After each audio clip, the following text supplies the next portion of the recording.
Estamos de volta aqui pela tela da TV Horizonte, também no sinal do FM da Rádio América, nos 107,1 e também na Rádio Cultura nos 830 kHz, meio-dia 35. A gente recebe agora o vereador Braulio Lara, ele é presidente da Comissão de Mobilidade, é um monte de nome, né, vereador? Mobilidade, transporte... Mobilidade urbana, indústria, comércio e serviços. Indústria, comércio e serviços. Vamos focar hoje mais na mobilidade, vereador. Obrigado, primeiro, antes de tudo, por ter vindo aqui conosco. Eu que agradeço o convite e de estar aqui junto com todos os ouvintes da Rádio América. O pessoal, pedi pro pessoal aí do Switch, a gente tem um flash agora da Juliana Lima falando sobre a desapropriação de imóveis que estão construídos à beira, às margens da linha 2 do metrô, e a gente vai saber dessas novidades e aí vamos começar a introduzir esse assunto com o vereador Braulio Lara. Pode botar para rodar. A concessionária que administra o metrô de Belo Horizonte e os moradores que vivem às margens dos trilhos assinaram um acordo envolvendo a desapropriação de casas para a construção da linha 2 do metrô na capital. Mais de 300 famílias que estão na área de desocupação da nova linha serão impactadas. Elas vão receber indenização, aluguel social e custeio da mudança para o local temporário e depois para o imóvel definitivo. Além da empresa e dos impactados, o Ministério Público e o Governo de Minas participaram ontem à noite da reunião e das negociações. Segundo a administração do transporte, a linha 2 vai começar a operar em 2028. De acordo com o projeto, a nova linha terá mais de 10 quilômetros de extensão e vai contar com 10 estações: Nova Suíça, Amazonas, Nova Gameleira, Nova Sintra, Vista Alegre, Ferrugem e Barreiro. O trecho vai se conectar com a linha 1 na estação Nova Suíça, que fica entre as estações da Gameleira e Calafate. O projeto prevê ainda que a estação do Barreiro será interligada ao Via Shopping. Repórter Juliana Lima. Vereador, justamente essa linha 2 do metrô, essa ampliação do metrô até Contagem, chegando lá até o viaduto Beatriz, que foi pedido inclusive na semana passada pelo governo do estado, é uma das soluções para a mobilidade urbana de Belo Horizonte? Porque sempre se fala do metrô, o metrô está chegando até o Barreiro. Até onde mais você acha que o metrô pode conseguir chegar? Ontem a gente perguntou para o Heron Guimarães, prefeito de Betim, se ele achava que era possível chegar o metrô até Betim. Ele falou, olha, eu não vou enganar, não é utopia, eu não vou ver isso. O senhor acha que ele está sendo pessimista demais? Dá para a gente pensar em metrô chegando, por exemplo, no Belvedere, utilizando estruturas que já existem ou que podem ser melhoradas, por favor? Essa questão é ótima, André, porque a gente sabe que o custo de implantação de metrô é um custo alto. Então não adianta pensar que vai se viabilizar de uma forma fácil se não tiver realmente um bom mapeamento de verbas poupudas mesmo de investimento para você conseguir criar 1 quilômetro a mais de linha para qualquer lado que for. Às vezes fala-se em colocar interligações metropolitanas onde já tem trilhos, mas aí talvez não seja metrô, sejam trens metropolitanos, né? Que basicamente o que difere é se tem uma locomotiva empurrando a composição ou se de fato é um sistema elétrico, como por exemplo é o sistema do metrô. Mas de qualquer forma, todas as soluções de mobilidade para a nossa cidade, elas têm que ser de fato observadas com bastante atenção para a gente melhorar realmente essa capilaridade na região metropolitana como um todo. Agora, tem um detalhe que às vezes a gente precisa de estar sempre falando e reforçando. Em 1994, Belo Horizonte fez o sistema BH Bus. Na época, a gente tinha aqueles ônibus, tinha aquelas listrinhas, e tudo foi reconfigurado em torno das regionais. E na época do projeto, pretendia-se fazer com que o metrô fosse a espinha dorsal do sistema de mobilidade. O que significa isso? Que a linha do metrô funcionaria como uma linha tronco e as linhas de ônibus seriam alimentadoras desse tronco. Ou seja, os ônibus entrariam colocando passageiros nas estações e fazendo as conexões. Isso. Pois é. Pelo lobby que aconteceu à época e tudo, o que foi feito? Todo o sistema de ônibus andou paralelo com o metrô. E eu acredito que esse é o erro que Belo Horizonte não pode cometer de novo. Agora, quando a linha 2 estiver pronta, a linha 2 estiver em operação que está prevista ali para 2028, e é o mesmo ano onde a concessão de ônibus se encerra. Então, um novo contrato tem que pensar em como integrar esses dois modais. As linhas de ônibus colocando passageiros no sistema de metrô e o sistema de metrô sendo ampliado, porque aí a gente não vai ter só um ramal, a gente vai ter também a linha 2 que vai até o Barreiro. Então, quanto mais gente for colocado nas linhas de metrô, digamos assim, para transitar nesses eixos principais da cidade, melhor vai ser. Pode falar, menino, perdão. O vereador, voltando a falar, aí você tocou num ponto que é muito importante falar sobre a questão do contrato. O contrato termina em 2028. Ano passado, o senhor teve à frente uma CPI que mostrou por A mais B, coisa que que o Ministério Público já tinha falado, o Ministério Público de Contas já tinha falado, que esse contrato tem uma série de vícios, tem uma série de problemas, tem irregularidades. Esse contrato foi feito lá em 2008. Se tinha a faca e o queijo na mão para poder acabar com esse contrato, cancelar, isso é uma prerrogativa do prefeito, não é a Câmara que tem que fazer, é o prefeito tem que fazer, e o então prefeito Fuad Noman preferiu esperar o contrato acontecer. O que é necessário? O que a gente precisa fazer de fato? Nós estamos em 2025. É esperar ainda mais 3 anos ou iniciar de fato agora uma discussão pesada para que o novo contrato seja completamente diferente e que resolva esses vácuos, seja um contrato de concessão pública para a iniciativa privada que resolva os problemas para a população e não resolva os problemas para quem recebe o serviço, porque como hoje acontece, quem se dá bem é o dono da empresa de ônibus. O usuário só toma tinta todo dia.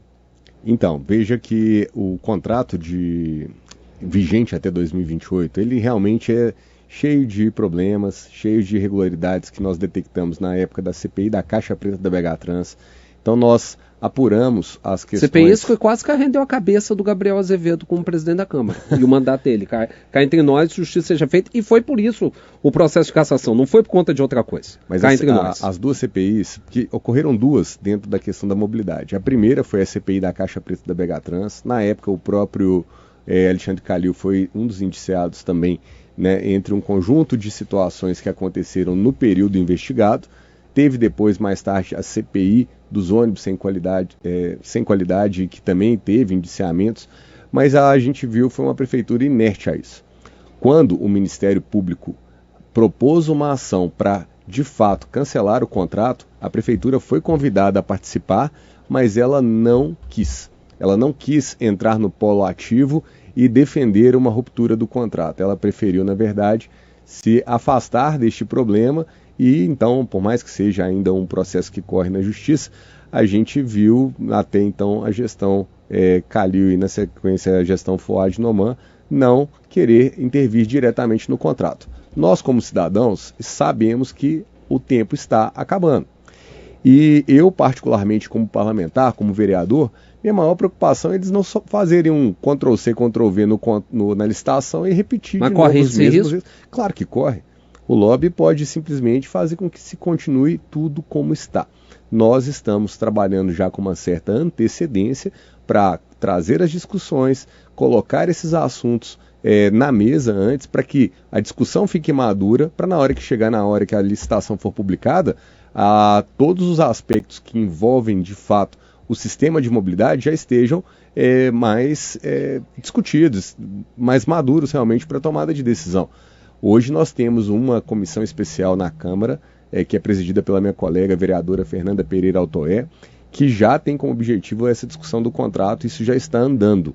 Mas é importante demais a população saber que isso de fato está na mesa, contribuir com as sugestões e, principalmente, a gente entender que se a gente quer uma cidade eficiente, a gente não pode, na verdade, pensar só ônibus, pensar só metrô separadamente e não integrar esses modais, essas soluções de transporte e, inclusive, usar e trazer outras alternativas. Uma delas que eu tenho pautado é a solução por meio dos teleféricos, né? Em outras cidades, às vezes, chamam Metrocable, em outros países, mas o objetivo é, se somos uma cidade montanhosa que tem uma dificuldade grande de implantação de alguns tipos de modais, como, por exemplo, o metrô ele é caro, seria ótimo se a gente tivesse Belo Horizonte toda perfurada por baixo e tivesse essas linhas de metrô.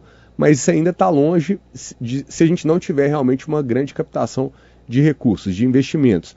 Mas enquanto a gente consegue produzir 1 quilômetro de metrô, a gente consegue produzir 5 quilômetros de teleférico. E o teleférico pode ser utilizado para transporte de massa. Muitas vezes as pessoas imaginam esse modal Medellín só como isso, né? sendo o turístico, mas não, ele é para transporte de massa. Medellín é uma das cidades que implementou com sucesso a utilização dos teleféricos para fazer o transporte de massa. Imagine, por exemplo, André, aqui em Belo Horizonte, na região leste, né? A gente tem ali, próximo da Serra do Curral, os bairros do Taquaril, a própria Serra, lá no Alto Veracruz, são regiões muito adensadas. Se a gente conseguir estabelecer linhas de teleféricos que façam conexões dessas regiões muito adensadas para as estações de metrô que já existem, como, por exemplo, a de Santa Teresa, do Horto, Valdomiro Lobo, enfim, trazer essas conexões, você começa a ter um alívio de carros nas ruas e de ônibus também em gargalos, em corredores que já estão extremamente saturados. Tudo que vier para melhorar a mobilidade de Belo Horizonte deve ser considerado, né? Com certeza. Nós estamos conversando com o vereador de Belo Horizonte, Braulio Lara, do Partido Novo. Nós vamos agora para um rápido intervalo e voltamos já.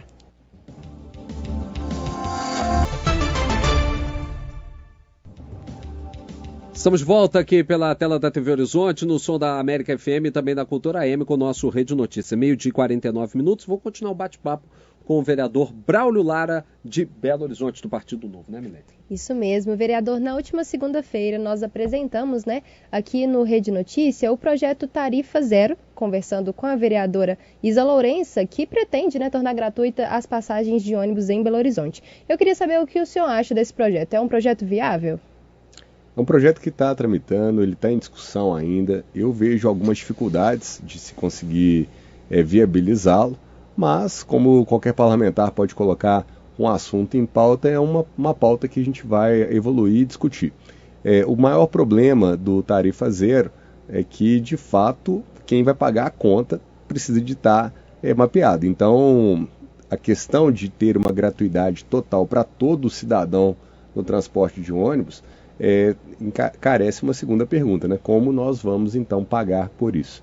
E acredito que ainda vai passar por fase. É um projeto que acabou de chegar na nossa Comissão de Mobilidade Urbana, então agora ele já está aguardando o parecer do vereador Lucas Ganem e, enfim, é uma discussão que tem que ser profunda. A maior dificuldade vai ser justamente enxergar essa origem dos recursos para pagar o custo total do sistema, num sistema que não tem a devida transparência. A gente não sabe realmente quanto deveria ser a passagem em Belo Horizonte. Então, é meio que ainda tatear no escuro para ter certeza se isso realmente vai ter uma viabilidade econômica e, além disso, conversar com o contrato que está vigente. O contrato de ônibus, como disse no outro bloco, né, ele vai até 2028. E como a gente vai acoplar isso se esse projeto vier a ser aprovado? Então, tem muitas discussões pela frente. Falando ainda sobre mobilidade urbana, a gente vê a cada dia que passa, cada vez mais um número de pessoas optando por moto em Belo Horizonte. E junto com essa opção maior por moto, a gente vê cada vez mais também um aumento do número de acidentes de trânsito envolvendo motocicletas. Dados até do Observatório, de Justiça mostram que o número de acidentes foram aumentados absurdamente. Pelo menos um terço dos acidentes de trânsito hoje são envolvendo motocicletas. São Paulo já tem motofaixa, Rio de Janeiro também já tem discussão, algumas partes da cidade implantadas. Dá para se implantar motofaixa em BH, vereador? Dá, e eu tenho certeza que esse ano a gente vai conseguir ter a primeira motofaixa implantada na cidade. Vendi minha moto na hora errada, então. A gente sabe que é um equipamento de segurança que foi testado primeiramente em São Paulo, deu muito certo, reduziu acidentes e a gente vê isso se espalhando para outras cidades do país. No caso, o Rio de Janeiro já tem implantada, mas aqui na nossa região metropolitana até parabenizo o prefeito de Betim. Betim também já implantou, verdade. Funcionar.